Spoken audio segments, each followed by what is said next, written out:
Hi, and welcome to Classical Stuff You Should Know, a podcast about classical education, the classical world, old books. Sometimes we've maybe even talked about movies. And once a door. Once a door. Twice art, a door. Twice a door. Twice a door. And we're just three guys who like philosophy and literature and art and history. And yeah, we're just casting pods about it. Yep. And today, AJ is telling us about something old. What do we got? Wow. What an intro. Yeah. So compelling. Something old. All right. So today I have been thinking about sort of trying to branch out from the Western canon. So I was thinking of reading through the Vedas texts, some of the texts of the world's great religions, and some of the philosophical texts. I'm hoping to do Confucianism as well. Yeah, I'm just poking around, getting into old stuff wherever I can. And we've been in the Western canon for a really long time, so I thought I would try to reach out and get into the Eastern canon. I found that that's a little bit hard because I'm a Western person, and even in reading, I couldn't shake my Western bias. And then as I read so for this week I read the Tao Te Ching, and even during my reading I couldn't shake it. And then as I was reading like intros and stuff to the Tao Te Ching to understand it better, Commentaries and that kind of the commentaries, it made clear how difficult it was for me to shake my Western bias while I read the Tao Te Ching. So just keep that in mind, and also keep in mind that this is not within my expertise, and I'm doing my best over here, audience. So the Tao is written by a fellow named Lao Tzu, which I guess is sort of like a shadowy old master, old philosopher, but chances are there wasn't really one Lao Tzu. Oh. What really happened was it was an oral tradition passed down, and then having been touched by many hands was eventually codified into sort of like this long philosophical piece. The same Art of War guy? The guy who wrote Art of War? Did he write out Art of War? Oh, that's why I'm asking you. You're the expert. I don't think so. Is it Art of War by Lao Tzu? No, Sun Tzu. Oh, Sun Tzu. Sun Tzu. Yeah, different guy. Uh-oh. 2 stars. 2 stars. I like that you're assuming 2 stars. Come on. Yeah, that doesn't deserve You 2 gotta give us stars. something in that intro. Which we had to re-record. Which we had to, bloopers coming, audience. This Bloopers is coming. great. So it was pulled together during the Qin dynasty, however you pronounce that, the Qin dynasty, around the 4th century BC. It was kind of a reaction against the Confucianism that had been ruling the philosophy of the time. And Confucianism is really rigid, right? There's prescriptions for the way that you should live your life. There are prescriptions for how you should act in a family. And this is less of that. It's a little bit more formless, which I'll get into as we go. This was also during a time when martial strategy, like warfare, was getting better and better and better, and we're moving towards the phalanx, and people would put up city walls and then have them torn right back down. And so it was a time of warring states for sure, and there was a ton of bloodshed, and it was a very militant kind of atmosphere in China at the time. And in fact, a lot of the books from that time are military strategy books, like The Art of War. I don't know if it's from that time, but kind of, that same kind of thing. For Christmas, I got a book of the 7 texts of the classical military texts of ancient China or whatever. Apparently, there are these 7 seminal works that anybody interested in sort of the martial arts of in China have to read. Right. So I got it for Christmas. I'm gonna read it. So this is a reaction against those. Oh, cool. So, balancing it out. All right. I mean, eventually Graham might come at you with some military stuff, and hopefully this will prime you as a person of peace. Come at me, bro. So you have to get yourself in sort of an Eastern mindset, which means that there are things about the West that didn't necessarily happen in the East. So Greek thought is largely concerned with static things that we can define and separate and say, okay, this is the way that nature works, right? There are 4 things that compose nature. They are static. It was hot, moist, cold, dry. Those earth, air, wind, and fire, which is like... No, but those are the results of hot, moist, cold, dry. Do you remember? 21st of December. Earth, wind, and fire. Thanks. Yep. Wow. What happened to... why not water? It's a great point. It's a great point. Earth, wind, and fire? Oh, is it earth, wind, and fire? They picked 3 out of 4. Yeah. Oh, man, I don't know.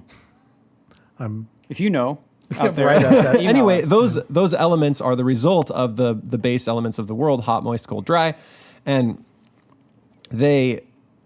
so the Greeks are very concerned with staticness, and this is even evident in the way that Christianity grew up. Right? We talk about God in terms of being someone who doesn't change, who is pure of substance, right? Which, and there's a reason it's inseparable, partially because the New Testament grew up in the time of the Greeks and the Roman occupation. And so Greek and Roman ideas and the ideas of the West are tied into Christianity, right? Many of our great philosophers are Westerners, right? They were Romans, or they were, all around the Mediterranean at that time. Some point. Yeah, they were Hellenes, kind of. So it's hard to shake that.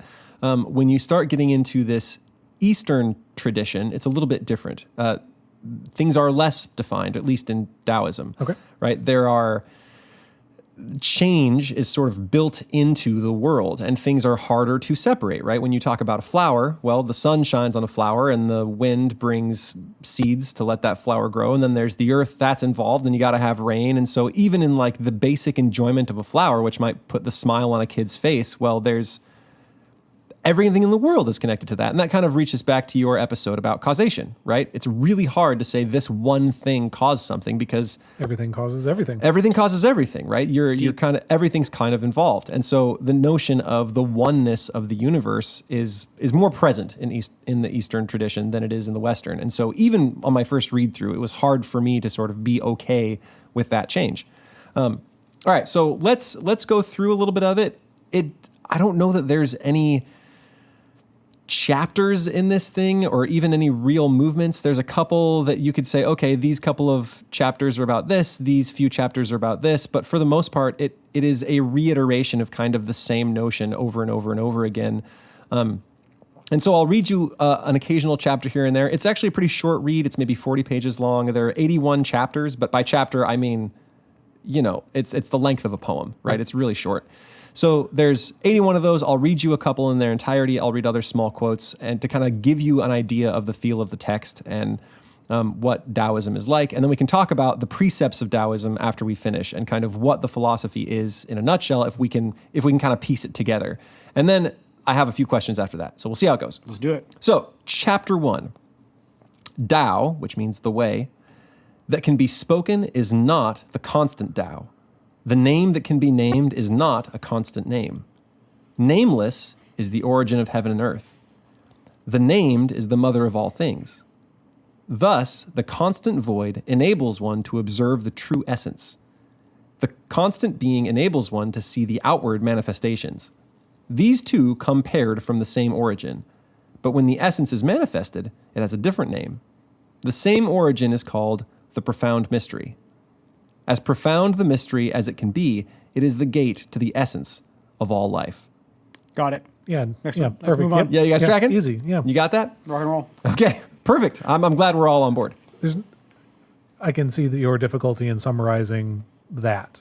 If the rest of it is that same tone, you kind of need to read this book on your own to really understand any of it. It's a profound mystery, Thomas. Or just it's something that should be meditated on much more so than it is like, again, most of our episodes are us like summarizing a book, and like I have no idea how you would summarize that other than to say everything is a mystery. But that doesn't really capture it. Exactly. Right. And there's stuff I just fully don't understand, right? sure. When the essence is manifested, it has a different name. It doesn't say what the name is. I'm kind of unclear. Yeah. The same origin is called the profound mystery. Which origin? Yeah. Right? I think all of this is partially tied up in the philosophy of the time, right? And I from my limited understanding of Eastern philosophy, the world has kind of sprung out of chaos. Okay. And so when it's talking about the void, I think it's kind of talking about that, right? The what the world sprung out of. And then to kind of give you a little bit of footing here, I think there's 3 different ways or Taos that are under discussion. There's the way of nature, right? Which is in which the laws are kind of constant, right? There's the way of the universe, which includes the laws of nature and the laws of man, laws is maybe the wrong word, just what nature does. That's the way of nature. And so it kind of, the way of nature and the way of the universe are maybe not separate, but the way of the universe also includes man, I think. And the way of man is often very different from that of nature, right? Sometimes we do the opposite thing.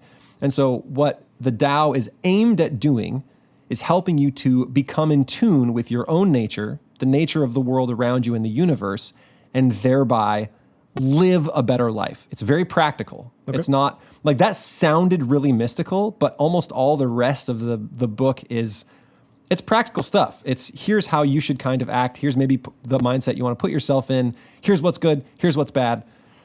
This is how you will live a positive, beneficial life for everyone around you and sort of be in tune with everything. So it's not so different from ancient Hellenistic thought in that it's occupying itself with questions of normative.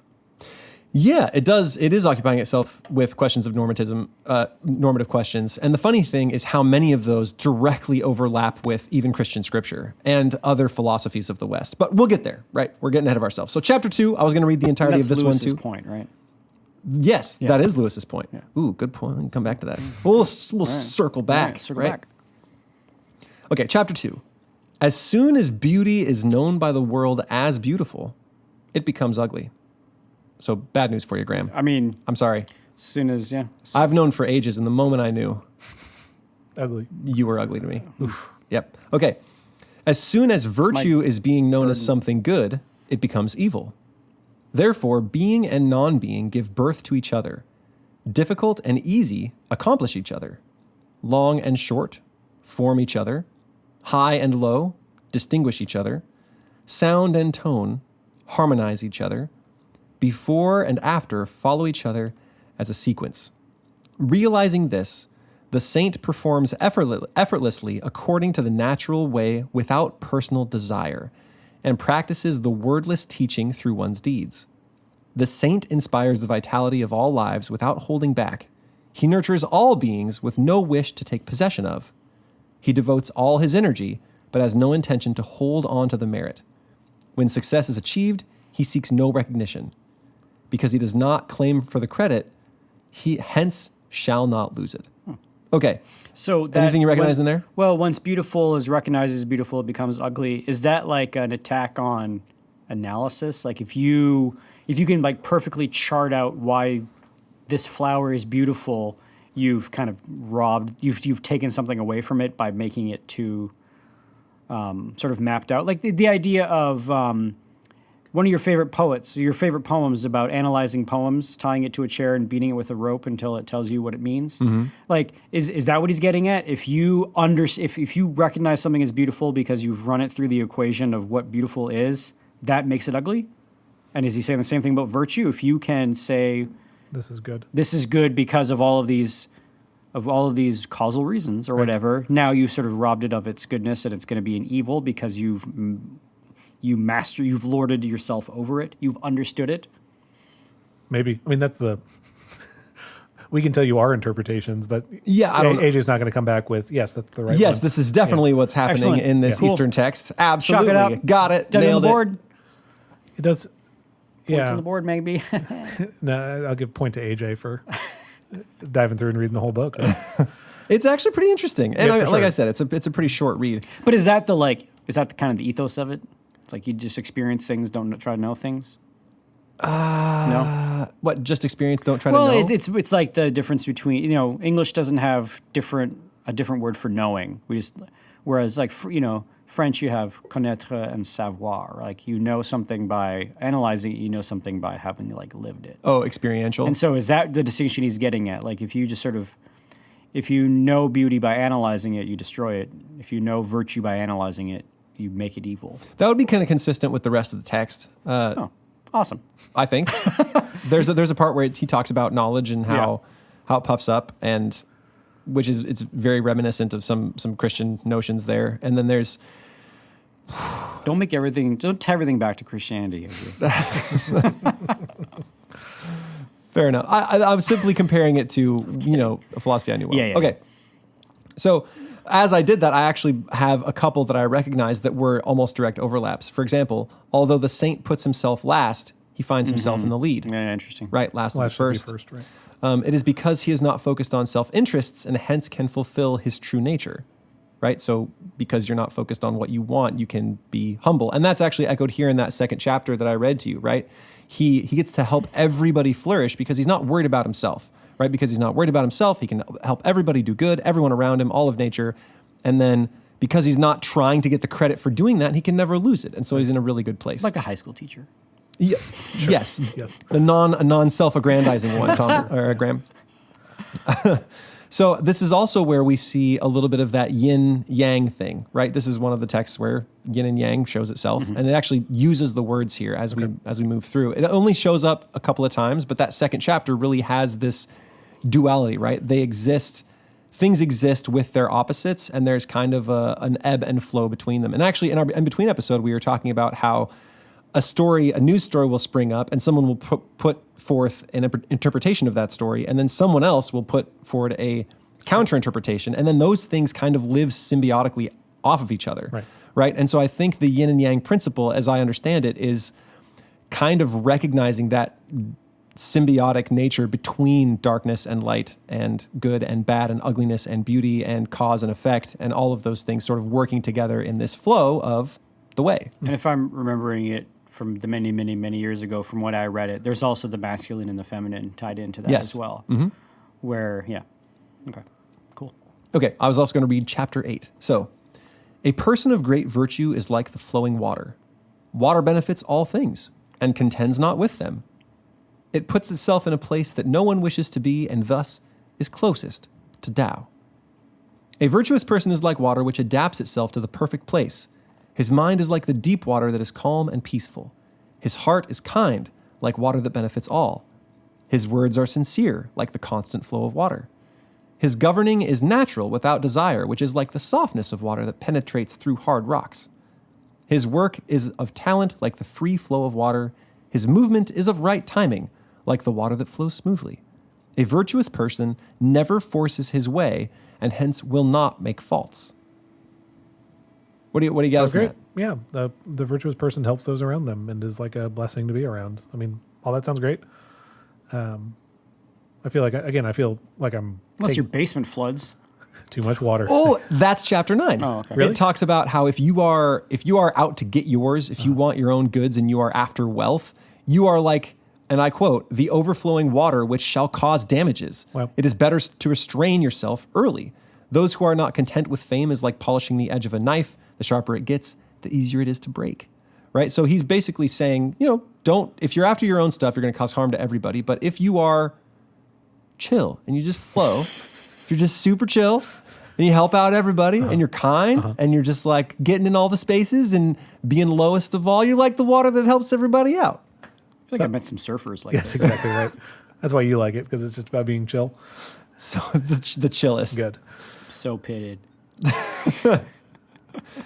Okay.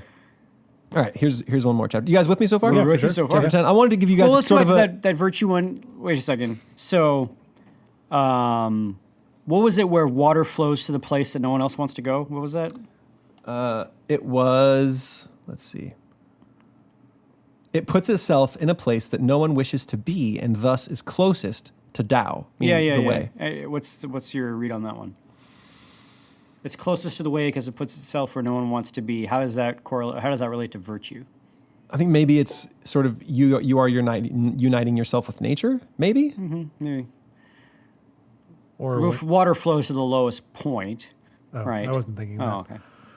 Yeah, there's a lot of imagery about how the wise person is like a valley where all the water flows into, and how the wise person is like a void, right? You are there's a lot about emptying yourself. So the receptiveness of the way. Yeah, you are receptive. You are just sort of open to your own nature, open to the nature of the universe, and by being one with all of those things, then you can find yourself in a place of ease and contentment and being wise. It makes sense to me that in later Romanticism, they got real geeked up about what ended up being known as Orientalism, which is sort of an unfortunate name, but really got into Eastern texts because it does tie into that sort of the romantic notion of like the Wordsworth and Keats and Wordsworth and Keats and Coleridge, of the sort of like receptiveness, openness, letting the winds of nature blow on the harp, the Aeolian harp, and that kind of thing.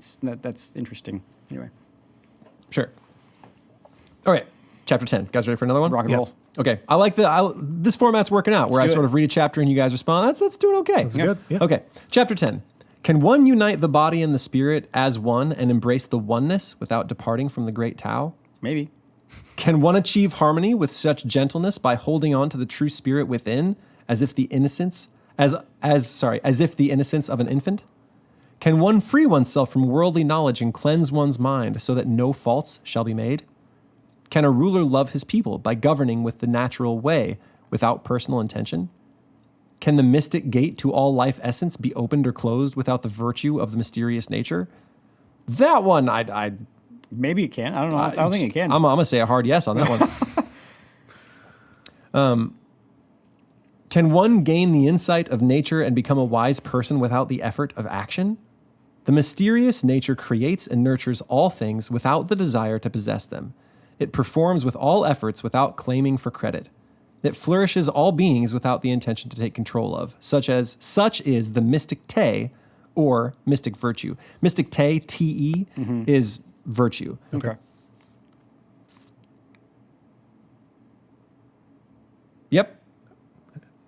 Was it- Catch anything there? I mean, there's this close association with that the wise man or the virtuous man has some kind of really close relationship to nature Yes. and receptive to nature. It's the idea I get is like, the hermit living by himself in the woods is able to sort of like form his understanding of the way from the observations of nature. Yeah, the things that sort of jumped out to me on that one were trying to be like an infant, right? And sort of emptying yourself of personal intention. How do you rule a nation without personal intent, right? In the way that is most conducive to that nation's growth and health without being personally involved. And that leads right into the next thing I wanted to read for you. It's not even a full chapter. It just says, 30 spokes unite around one hub to make a wheel. It is the presence of the empty space that gives the function of a vehicle. Clay is molded into a vessel. It is the empty space that gives the function of a vessel. Doors and windows are chiseled out to make a room. It is the empty space in the room that gives its function. Therefore, something substantial can be beneficial. Yeah, and that's a very famous passage, that one. Yeah. At least that's the one I've heard before. Yes. The idea of the empty space create the wheel, the empty space makes the room.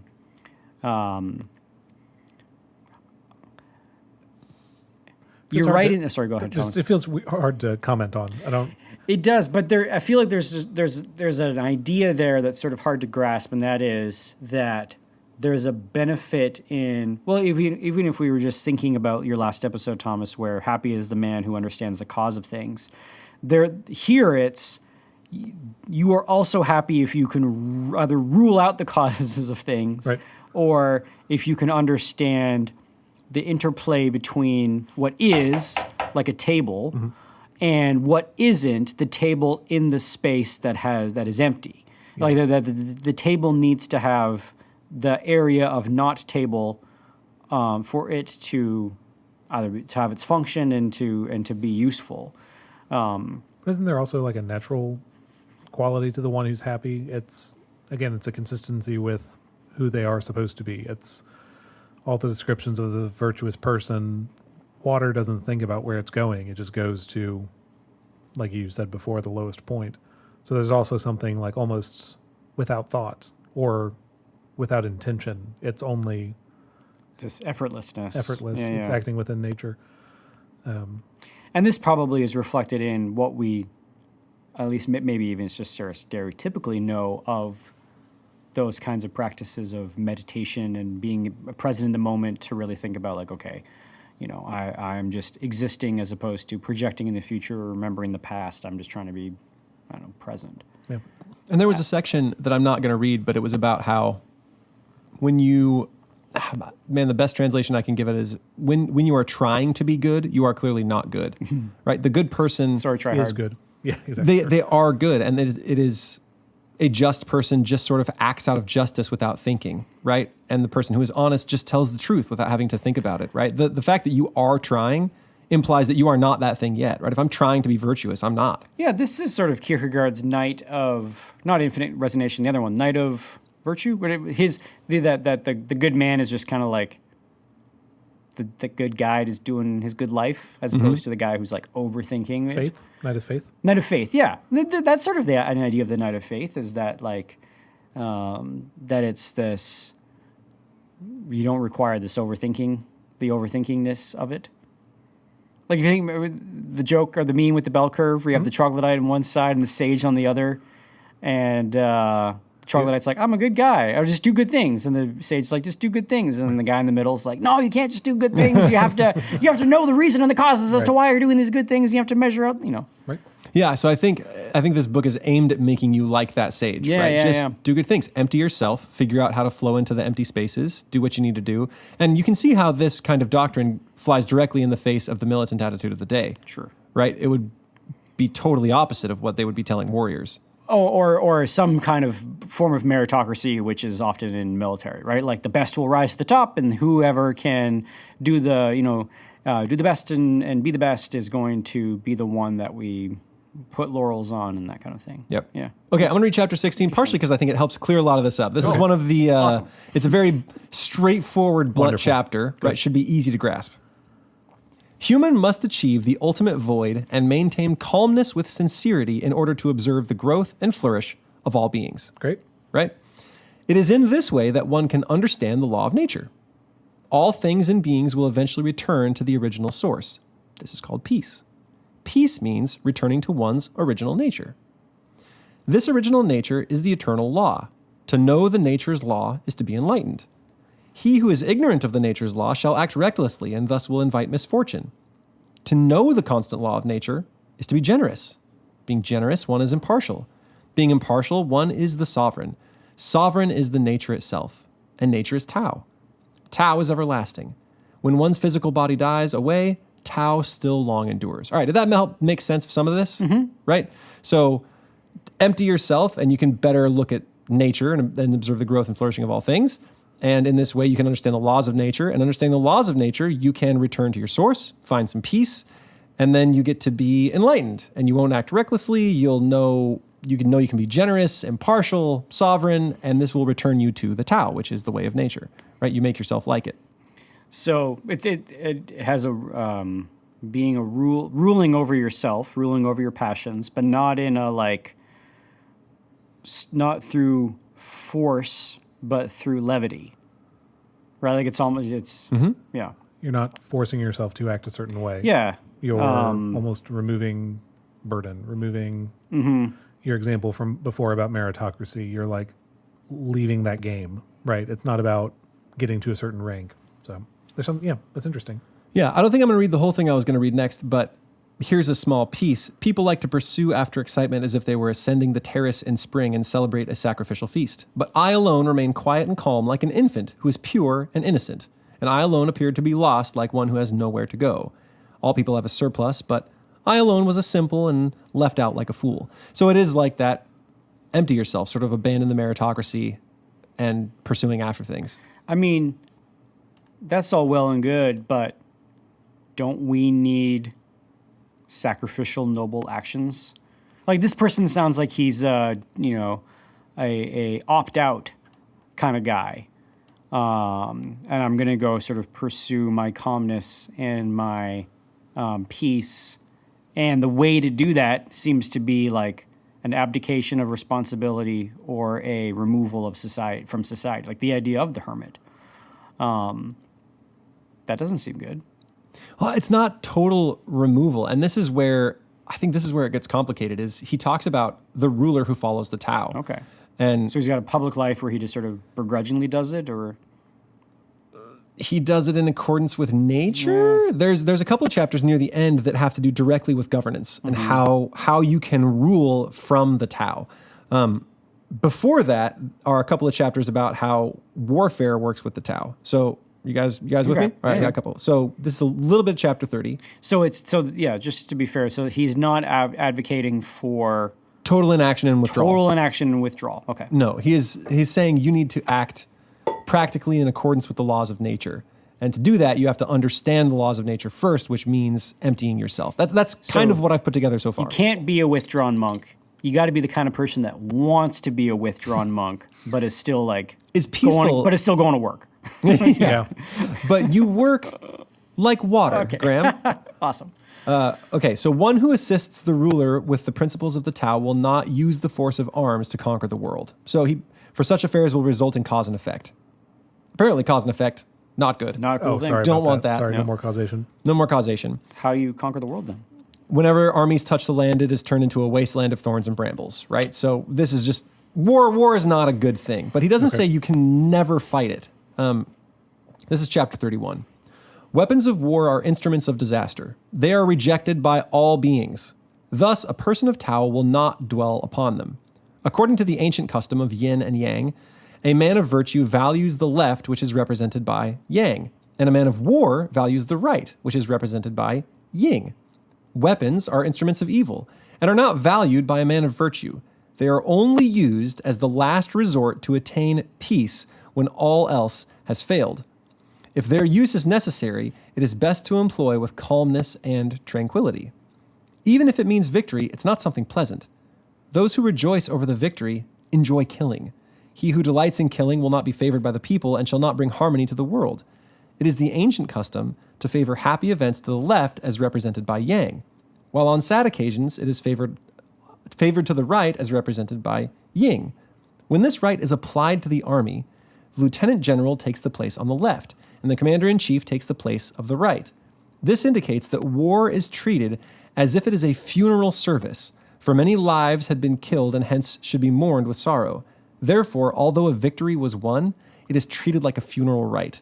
So you can have it if you need to do peace, but You're you have to, mourning. but you're in mourning that whole time. It's not going to be a good thing. Right. I like that.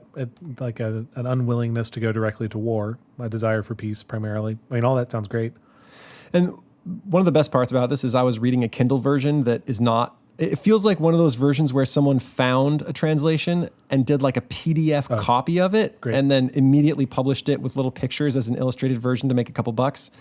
And so some of the words aren't quite right. Like they are only used as the last resort to attain peach when all else have failed. Yep. It's like Augustine's pear. Got to have that peach. Yeah.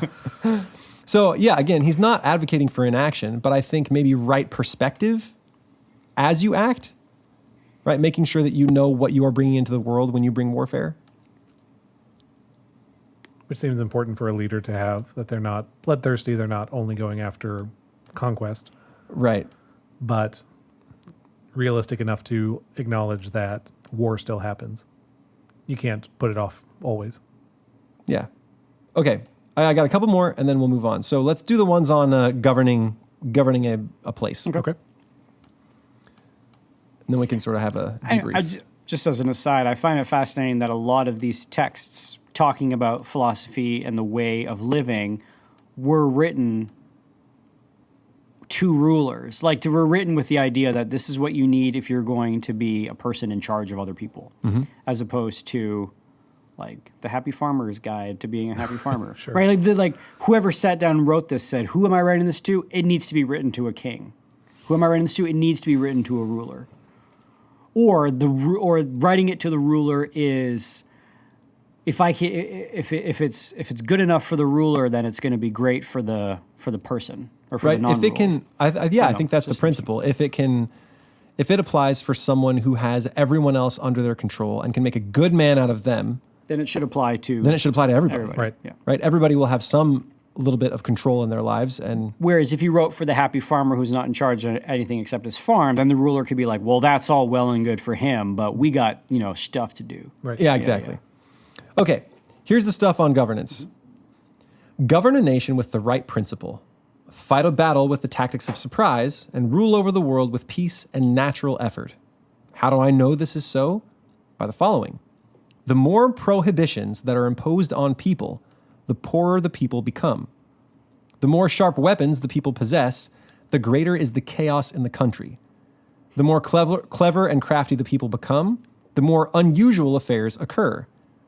The more laws and regulations that exist, the more thieves and brigands appear. Hence the saint declares, I act effortlessly with the way of Tao. Thus people transform themselves naturally. I love tranquility and peach. Thus people naturally follow the right way. I do not exhaust people with labor. Thus people naturally are wealthy. I have no personal desires. Thus people naturally are innocent and simple. That was 57. 58. When the government is dull, people are simple and sincere. When the government is complex and stringent, people are cunning and shall cause trouble. And so that's kind of where it stops about governance. Well, don't you think that's kind of strange? Oh, I think that makes total sense. Like, Yes. we're like, if the laws are going to be so complicated, then you're going to completely engender a bunch of cunning people trying to get out of stuff or whatever, right? Yeah, totally agree. It's anarchistic. It's A little bit. Really? Well, so You should still have laws. so anarchism is not. uh-oh. This is the day the podcast took a turn. Did you guys know that I? I know. Yes. Yeah. So. Yes. Everyone else is like, what? I was. There was a time when I was going to go and be like a traveling missionary to traveling the populace of the U.S. Anyway, anarchism isn't necessarily no Train laws, chaos people. all the time. It's return to old ways, right? Small government, small stuff. Basically, with no government, we can govern ourselves and put ourselves together. And that's kind of what this is advocating: is make it No, simple. he's just saying small government. Right. Small government, simpler rule government. naturally, be simple, don't give a lot of laws. Not a lot of pointy sticks. Not a lot of pointy sticks. Not a lot of, like, Come and return- take it is what I say. Yeah, return to the old ways, right? That's kind of what he's saying. Okay.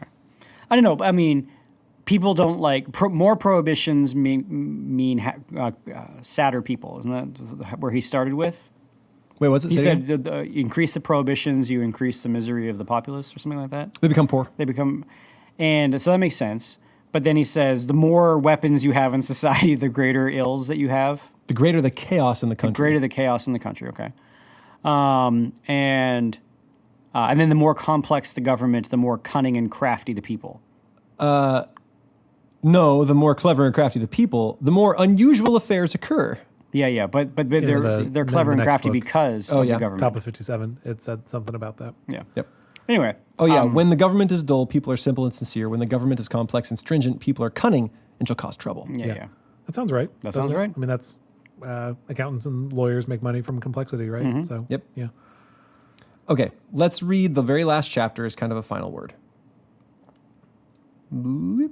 But just before you move on, so your point was that from your reading of this, he's advocating for as much of a stripped down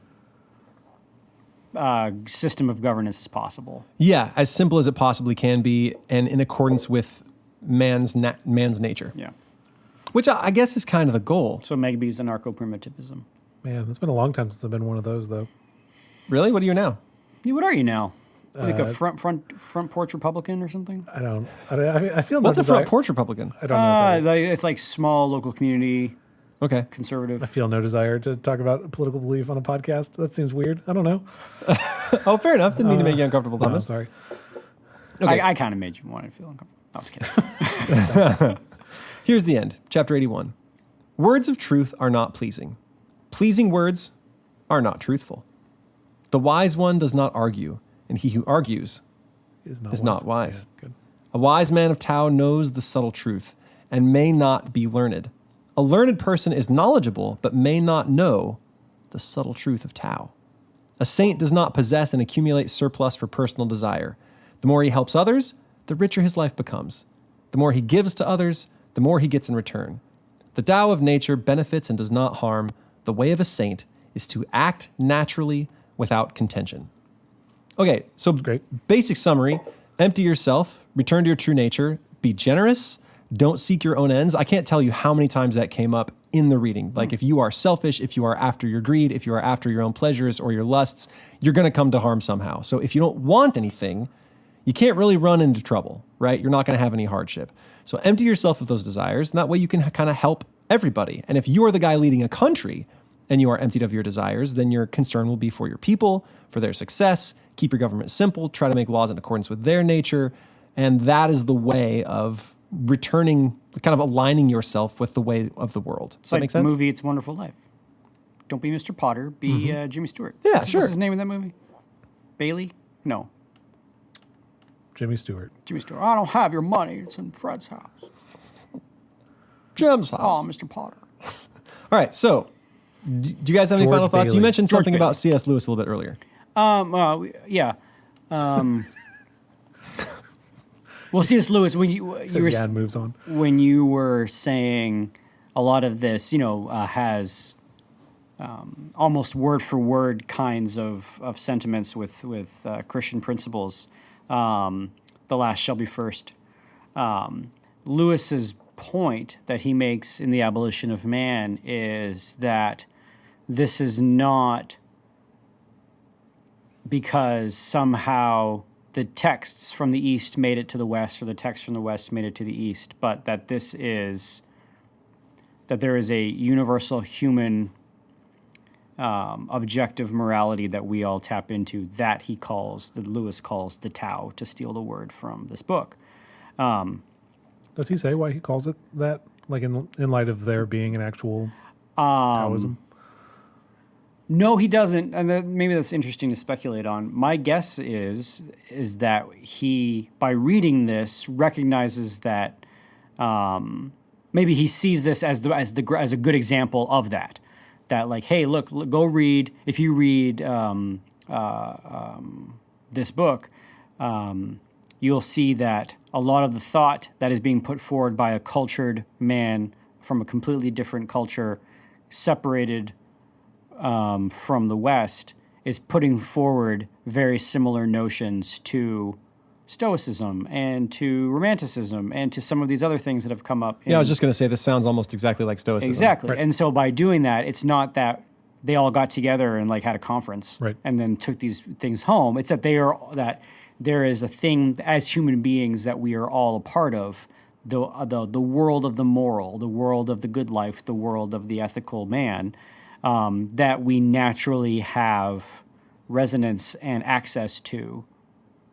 You want proof? Go read the moral texts of South America. Go read the moral texts of medieval Europe. Go read the moral texts of ancient China, and you'll see that there are these sort of rhyming concepts. Some may make headway on these concepts more than others. So Lewis uses the example that eye for an eye, tooth for a tooth is a moral precept, and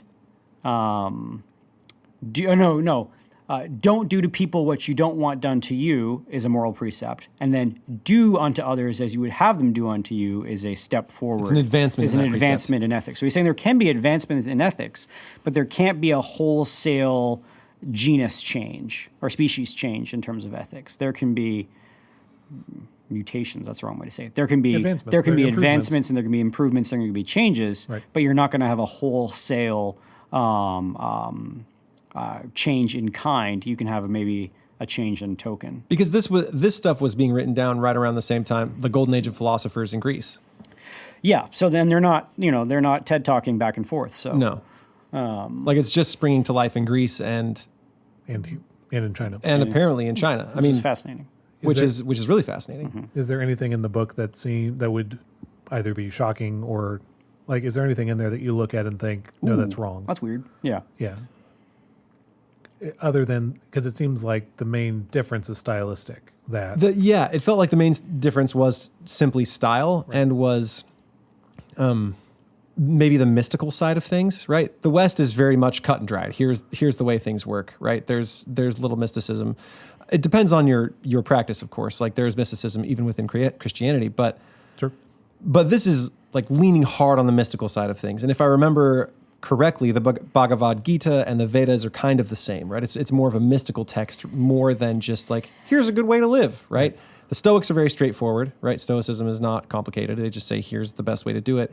And they line up almost exactly, right? The expression of it is just a little bit different. Yep. Maybe the only thing is talking about how emptying yourself of the knowledge is the way to go. And I'm wondering if that's simply a reflection of noticing that good people aren't necessarily trying to be good. They just are good and act from that basis. And so maybe if you can return to that as a natural human state, then you will be good as well, right?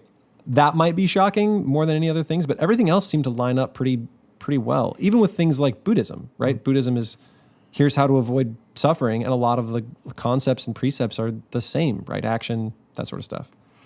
The mysticism of the East and the sort of contemplation of the ideal type of the West, you see both of those things reflected in a unique way, kind of in that buffer territory of Eastern Orthodoxy, right? Like the band that kind of separates the hardcore Latin West from the Far East, you have that mysticism of, of Greek Orthodoxy, Roman Orthodoxy, or Russian Orthodoxy, Armenia, all of those places, and then you also still have the Hellenistic tradition as well. So that's sort of like this interesting sort of ombre change between of the mushing together of the two.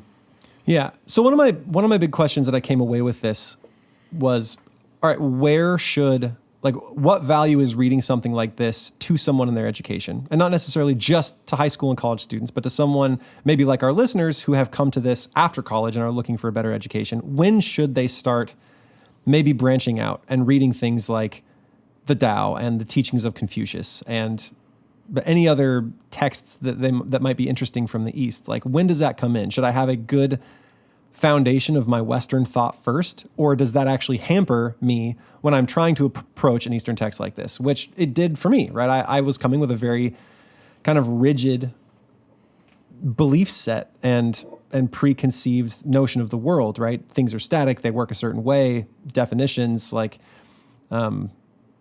it's less about change and interconnectedness, which is something the East is very much about. Or should I kind of grow up with both of them the same? Like, as I start with Plato, so I start with Confucianism and the Tao.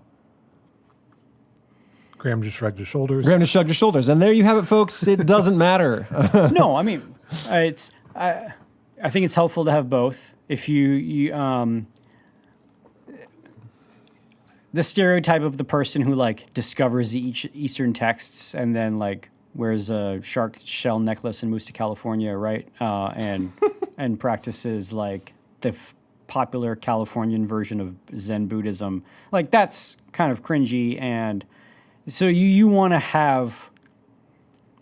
be a well-read, knowledgeable person about the world. And so are you thinking that there's a danger of having an unequal weighting? Well, I was just going to ask if that's what you implied. Like, this person who wears the shell necklace and moves to California, is it because they're impressionable or because they don't know what they believe The first? worry is that someone comes to this and is, maybe this isn't a worry, but someone comes to this and it's like, oh, it's all just about your vibe. And then, right, and you got the surfer philosophy. Maybe there's something wrong with the surfer philosophy. Maybe that guy's happy. Maybe that guy is... he's got a good vibe. He's got it all figured out. But I don't want to, but like, Taoism is like a significant religion. It's not just the misinterpretation of the surfer. So I also don't want to do it the disservice of saying it's, we've talked before about not judging Christianity by the, young mistakes adherents. of it. The adherence. Yeah. So that, that's the other side where this would be a book that's more worthwhile. It's hard to say when you should read it, because I think very quickly that conversation turns into you should have read everything by the age of 7 because there are so many books that are worthwhile. Do you have some thought about, like, you wish you had read this sooner? I mean, I think it just plays into a lot of conversations we've had about what to include in the curriculum, right? There's constant clamoring for other voices, right? Mm-hmm. Voices not your own. And there's definitely a value to other perspectives, right? The value of the perspective from the East is but this isn't recognizing just like, interconnectedness, that sort of thing. But you don't read it just to get another perspective, because as we've even pointed out by listening to this, they are also talking about the same kinds of things that have been talked about in Romanticism and Stoicism for forever. And so when you read it, so it's not just like we're going to give token adherence to something totally foreign from what we're used to. My personal remembrance of when I read this back in college was coming into it thinking I was going to get something that felt, tasted, and was so completely foreign and different that it was going to be like entering an alien world. And then I realized, oh, this is a continuation of the same kinds of topics that are universal to the human experience. Should you withdraw from society and live the simple life, or should you put yourself in to be the ruler and to rule with beneficence, right? Like, they're talking about that in this text better, and then they're talking about that in Homer. Right. So that was my remembrance of this in college when I read it, was coming to it and being like, oh, I'm actually a lot more. This is a lot more familiar territory by reading ancient works than I thought it was going to be, because Yeah, there are those other differences, like the talking about the negative space. We don't really talk about like the absence of form or structure in the West as much, and maybe that's the unique, or not unique, but the like. Yeah, we get a little bit of that. Bigger emphasis. But struggling with the two opposing forces of the world was what Augustine did before he found, or Augustinus, if we're going to be. I didn't say anything. You eye rolled at me. I didn't say anything. You mispronounced it, and I judged you inside of me. But I didn't. I corrected for you as a courtesy. Thank you. But he struggled with, what was it? It wasn't Manichaeism. It was. That was one of them. Was that it? Yeah. Manichaeism. So he had, there were three different heresies. Platonism and Manichaeism were two of the big ones. But yeah, he did struggle with that. Yeah, it was the interplay between the two forces of the world, and he eventually left it. So it's not like even that doctrine, right? The two opposing forces and symbiotic relationship between them is originally solely Eastern, right? Yeah, I guess my point being that when people talk about having a wide variety of texts to get different perspectives, a lot of it is sort of feels like it's born out of an ignorance of the other perspective, thinking that it's a completely foreign territory, and but when you read it, you're like, oh, they're concerned with living well and ruling with beneficence, and what watching it means out for your desires, and watching out for your desires, and what it means to live a life of peace, and the horrors of war, and this is not that you then ignore it and say, well, I don't need to read anything from the East because it's also in the Western tradition as well. No, because the very act of realizing that humanity is a lot more tightly knit than being rooted, like rigidly separated, is, I think, an important discovery to make. So, but that was kind of my point. Yeah, you could only say that we're all the same because you've read both. Yeah. Right. Yeah. Do you read Whitman in your 10th grade class? We don't. Oh, never mind. So he's American. Oh, but I guess I thought you did. Oh no, sorry. In your senior class, do you do poetry? No, we don't do Whitman. Sorry, Whitman has a famous poem. He's crazy. Okay, crazy man. You want to say why? He wants to make love to the world. Well, in that same vein, one of his famous poems, "Passage to India," which later that title gets adapted to a book, I think is a part of what you all are talking about. Sorry, I read this somewhat recently, which is why I have it on the mind. So this is from the end of the second part of the poem. Passage to India. Lo, soul, seest thou not God's purpose from the first, the earth to be spanned, connected by network, the races, neighbors to marry and be given in marriage, the oceans to be crossed, the distant brought near, the lands to be welded together. A worship new I sing, you captains, voyagers, explorers, yours, you engineers, you architects, machinists, yours, you not for trade or transportation only, but in God's name and for thy sake, O soul.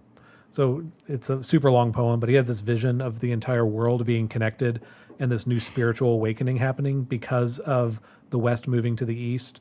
And I think all of human history is how that didn't happen, right? like he has this huge optimism and actually war and conflict and misery. You know what I mean? And so that's where I appreciate I like Whitman's optimism, and I want to still have that optimism as the resident curmudgeon of the three of us.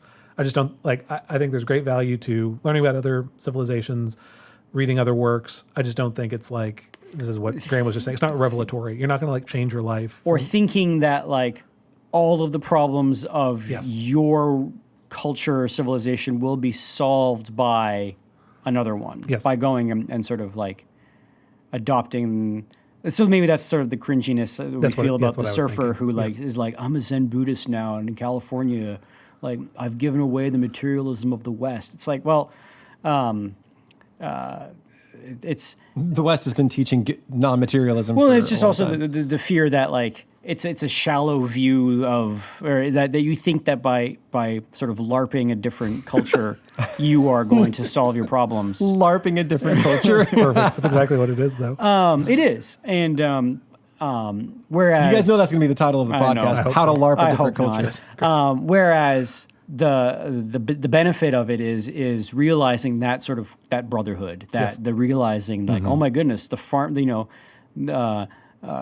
the farmer in his field looking worriedly at the sky in ancient Pakistan is the same one in rural California. Yes. The crazy thing is how much this flies in the face of current culture. Yes. What you guys are saying is almost directly anti. Correct. What we call it, pluralistic culture. Yeah, or the yes. We are all the same. That flies directly in the face of we are all different and don't have the same experience. And that there's either no crossover that you can have. You can never understand the experiences of other cultures, or some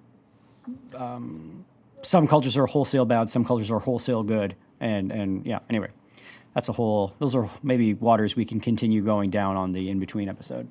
Sure. Yeah. Okay, well, that's about all I had. Listener, if you enjoyed those little snippets I read, you should go read it. Again, it's really short, and I think it's a really interesting look into 4th century BC China. It's worth looking at. Hopefully, I'll come back with some Confucius and maybe some other things, the Vedic texts. It's fun for me to strike out into new territories. Cool. So, Sounds great. look forward to that. Well, this has been Classical Stuff You Should Know with Graham, Thomas, and AJ. We thank you for listening. You can find us at classicalstuff.net. You can email us at theguys@classicalstuff.net. You can patronize us on Patreon, where there are some tiers and cheers. No, there are some tiers where different things and goodies and episodes and all sorts of fun stuff. You can check us out. You can tweet at us at Classical Stuff on the Twitter. Yep. And that's it. Thanks for listening, and broaden your horizons. And Be a man of peach. Be a man of peach. And yeah, read without fear. That's perfect. Bye. Bye.